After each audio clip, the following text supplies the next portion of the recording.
So hello guys, welcome to our new vlog. So आज आपण आलेलो आहेत कनकेश्वर मंदिराच्या इथे. कनकेश्वर मंदिर हे पेणपासून 30 किलोमीटर अंतरावर आहे. तुम्ही बाईकने आलात तर फक्त तुम्हाला पाऊण तास लागेल इथे यायला. सो आपण 5 जण आज येथे आलेलो आहोत. मी, सुशांत, प्रियांक, सौरभ आणि मॉन्टी. सो तुम्ही पाहू शकता किती सुंदर दृश्य आहे जंगलातनं. सुंदर असा रोड केलेला आहे आणि खूपच साफसफाई होती इथे. गावकऱ्यांना खरंच मानलं पाहिजे इकडच्या. सो आम्ही निसर्गाची मजा घेत घेत एकदम हळुवारपणे आनंद लुटत चालत गेलो पुढे. खरंच खूपच छान दृश्य होते. निसर्गरम्य एकदम वातावरण होते आणि झाडे एकदम मोठी होती. खूपच वर्ष जुनी वाटत होती झाडे.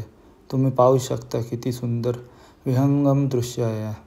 सो आम्ही पुढेच येताच आम्हाला इथे नंदीचं दर्शन झालं, तर आम्ही इथे पाया पडून पुढे प्रवास कंटिन्यू केला. जवळजवळ 500 पायऱ्या चढल्यानंतर आम्हाला पुढे एक छोटंसं मंदिर लागलं. तेही शंकर भगवानचं होतं. आम्ही दर्शन घेऊन पुढे प्रवास चालू ठेवला. थोडाच पुढे जाताच आम्हाला कुंड लागलं. कुंड एवढं स्वच्छ होतं तुम्ही पाहू शकता. आम्ही ठरवलं पहिले दर्शन घेऊयात, नंतर कुंडात पोहूयात. सो पुढे बघू शकता तुम्ही मस्त सुंदर असं पांढरा रंग नवीन मारलेला आहे मंदिरास. खरंच खूप छान वाटत होता. एकदम दगडी मंदिर आहे. सुंदर असं वातावरण आणि त्यात ते एवढं सुंदर मंदिर. खरंच मन खूप रमून गेलं. सो पुढे आम्ही दर्शनासाठी गेलो. मंदिर खूपच स्वच्छ ठेवलेलं गावकऱ्यांनी. व गाभारा तुम्ही बघू शकता मंदिरातला.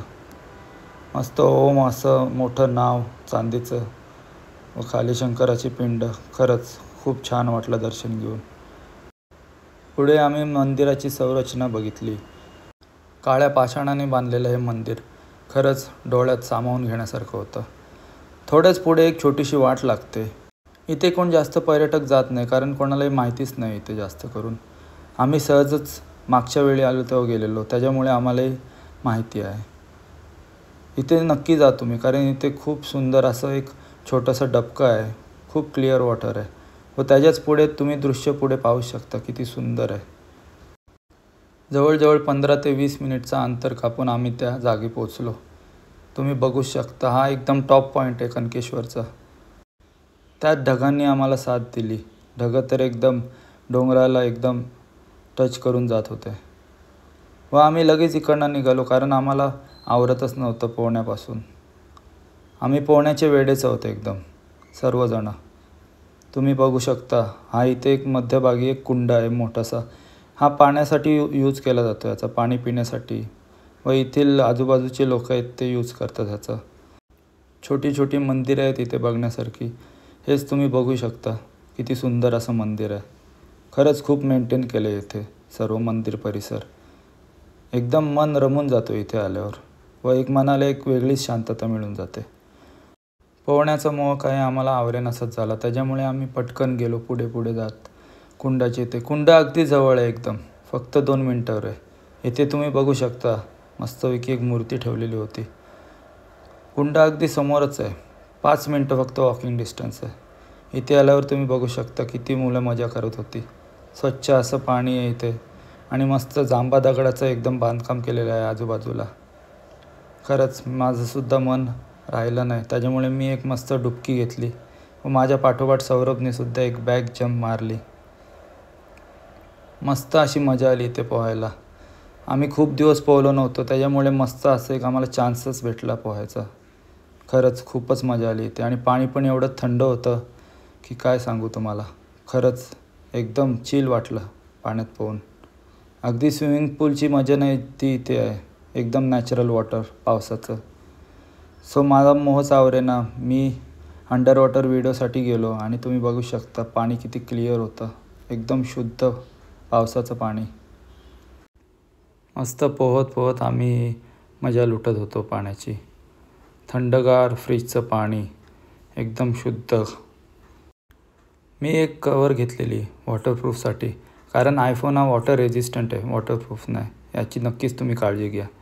उगाच फटका नको बसायला. त्याच्यामुळे मी एक 300 रुपयाची कवर घेतली. उगाच 300 रुपयासाठी 15-20 हजाराचा फटका नको बसण्यासाठी मी कवर घेतली व तुम्ही पाहू शकता मस्त क्लिअरिटी होती या कवरला. फक्त एक दक्षता तुम्ही घ्या की स्टार्टिंगलाच तुम्ही मस्तपैकी व्हिडिओ काढू शकता, नंतर त्या कवरमध्ये व्हॅक्यूम असा क्रिएट होतो.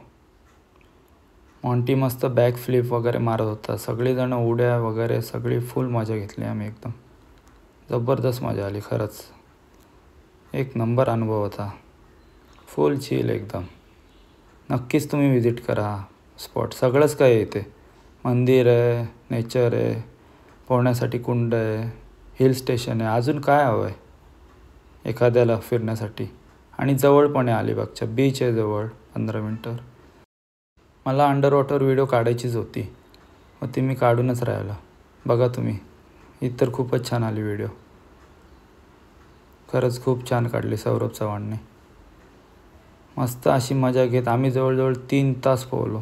भरपूरच पोहलो आम्ही 3 तास. जायची इच्छाच नव्हती आमची. आणि नंतर गर्दी पण कमी झाली एकदम. उड्या वगैरे कशाही मारत होतो आम्ही. बघू शकता तुम्ही. हा सुशांत, खूप दिवसांनी हा सुद्धा बाहेर आलेला. आम्ही खूप दिवसांनी बाहेर पडलो, त्याच्यामुळे मजा एकदमच लुटून घेतली आम्ही. हे साईडला शेड लावले, ती आधी लोक खूप लांबून उड्या मारायचे धावत पळत कशाही, त्याच्यामुळे सेफ्टीसाठी शेड लावलेली. खरंच तुम्ही इथे व्हिजिट करा, एकदम मन रमून जाईल तुमचं. दरवर्षी आले ते तुम्ही. आणि खूपच जवळ आहे एकदम, नियर बाय. बघू शकता तुम्ही. आता गर्दी पण कमी झालेली. गर्दी कमी असली की निवांत काही मजा करता येते, कोणाची कटकट नसते जास्त, काहीच नाही. मस्त आम्ही एकसाथ उड्या मारल्या. आणि आमचा धोबी बघा तुम्ही, बघू शकता मस्तपैकी कपडे धुवत होता. नवीन नवीन मित्र झाले त्याचे. बाहेर जाण्याचा हाच फायदा आला, आपल्याला खूप नवीन नवीन सारे मित्र मिळतात, वेगवेगळ्या गावातले शहरातले. आणि आपण आपल्या गावातली शहरातली माहिती एकमेकांसोबत एक्सचेंज करतो. मस्त रिलॅक्स होऊन मी पोहत होतो उलटा वगैरे. खरंच जबरदस्त वाटलं एकदम. एकदम वसूलच केला आम्ही दिवस पोहून. मग नंतर आम्ही निघालो परतीच्या वाटेला. शेवटची आम्ही एक रेस लावली, सौरभ चव्हाण आणि मी, माझा शाळेतील सर्वात पहिला मित्र.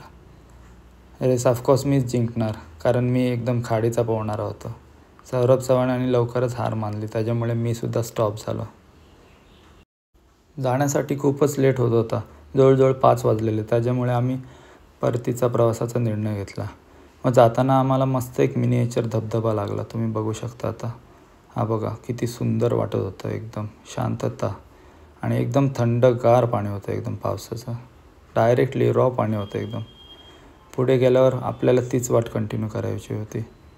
सुंदर अशी झाडं होती, झाडांनी एकदमच भरलेलं असं हे जंगल होतं. आणि जंगलामधून मस्त एक वाट काढलेली, ती पण जांभ्या दगडाची. खूपच सुंदर असं केलेलं आहे मंदिर. खूप काही आहे इथे बघण्यासारखे स्पॉट्स, फोटो काढण्यासाठी. व इथे ठिकठिकाणी कचरापेटी आम्हाला दिसलं, हे खूप सुंदर वाटलं आम्हाला. हे बघा, ह्यात तुम्ही बघू शकता एक कचरापेटी आहे अशी ड्रम लावलेली. खूप ठिकाणी आहे, त्याच्यामुळे इथे कचऱ्याचं एक नामोनिशाण नव्हता. कारण कोणाला कचरा करायचीच नाही वाटणार इथे स्वच्छ जागेत. मी गोव्यालासुद्धा गेलेलो, तिथेही कचरा नसतो अजिबात, त्याच्यामुळे आपल्यालाही स्वतःला वाटत नाही काही कचरा करावा आपण. कणकेश्वरलासुद्धा असाच अनुभव आला मला. कचऱ्याचं डोक्यात पण नाही येणार कोणच्या इथे टाकावं कुठे आजूबाजूला. मस्त वाट अशी होती निसर्गरम्य. आम्ही हळूहळू प्रवास चालतच ठेवला, बोलता बोलता. मित्रांच्यात असलो की खूपच मजा येते एकदम. जुन्या आठवणी काढतो. आणि हे सगळे माझे जुने मित्र आहेत खूप. इथे तर तुम्ही पाहू शकता बसण्यासाठी जागा केलेली मस्त गावकऱ्यांनी. आणि समोर समुद्राचा व्ह्यू पण दिसत होता. एक ह्या जागेची आठवण राहावी म्हणून आम्ही एक व्हिडिओसुद्धा काढण्याचा प्रयत्न केला, पण सौरभ चव्हाण यांनी नक्कीच चुकीचा हात ठेवला. त्याच्यामुळे परत रिपीट जायला लागला आम्हाला व रिटेक घ्यायला लागलं प्रियांक्सला. व नंतर एक सुंदर अशी व्हिडिओ आली आमची. खरंच जर बेस्ट मेडिसिन असेल ह्या जगात तर ती फ्रेंड्सच आहेत. नंतर पुढे गेल्यावर मस्त मके दिसले आम्हाला. इथे एकच स्टॉल भेटला आम्हाला, मके वगैरे सगळं मिळतं इथे, चिप्स वगैरे.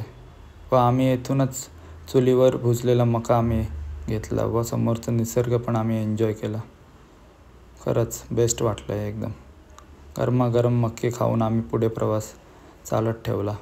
इथे ठिकठिकाणी बेंचेस ठेवलेत कॉर्नरला वगैरे, कारण एवढ्या पायऱ्या चढून थकतो माणूस एखादा, त्याच्यामुळे त्याला बसण्यासाठी कडेसुद्धा आहेत इथे, कडप्पे. इकडनं आता लाजवाब दृश्य होतं एकदम. इथे भरपूर सारे स्पॉट आहेत फोटो काढण्यासाठी वगैरे. आम्ही खूप सारे फोटो पण काढले, व्हिडिओज केल्या, रील्स केले. साईडला आजूबाजूला एकदम जंगल होतं, पूर्ण डोंगराळ, आणि समोर एकदम सी व्ह्यू ओपन डायरेक्ट. समोर आय थिंक किहिम बीच व मांडवा बीच आहे. येथे बघू शकता, येथे समोरच दिसते धुरकटपणे ती RCF कंपनी आहे. ओम नमः शिवाय हा बोर्डसुद्धा खूप फेमस आहे इथे फोटो काढण्यासाठी.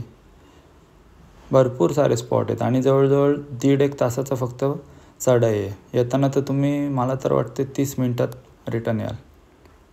Max to max 45 minutes photo वगैरे काढून वगैरे. मस्त वाटतं एकदम उतरताना, एकदम रिलॅक्स बॉडी. एवढं पोहून थकलेली बॉडी आपली एकदम रिलॅक्स होते, थांबत थांबत मस्त मजा घेत. आणि नक्की तुम्ही दुपारीच व्हिजिट करा 1च्या दरम्यान, कारण तेव्हा सगळी लोक सकाळी गेलेली असतात, ती येत असतात रिटर्न. व गर्दीसुद्धा खूप कमी भेटेल तुम्हाला, खूप एन्जॉय करता येणार, फोटोसुद्धा चांगले येतील तुमचे. गर्दीत असलो की जरा फोटोला प्रॉब्लेम येतो, कारण कोण ना कोण मध्ये येतो. त्याच्यामुळे मी नक्की सजेस्ट करीन दुपारीच जा.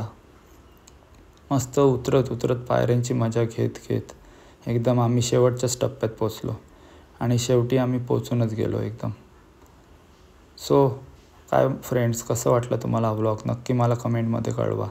Thank you so much guys vlog बघितल्याबद्दल. सो धन्यवाद गाईज. बाय.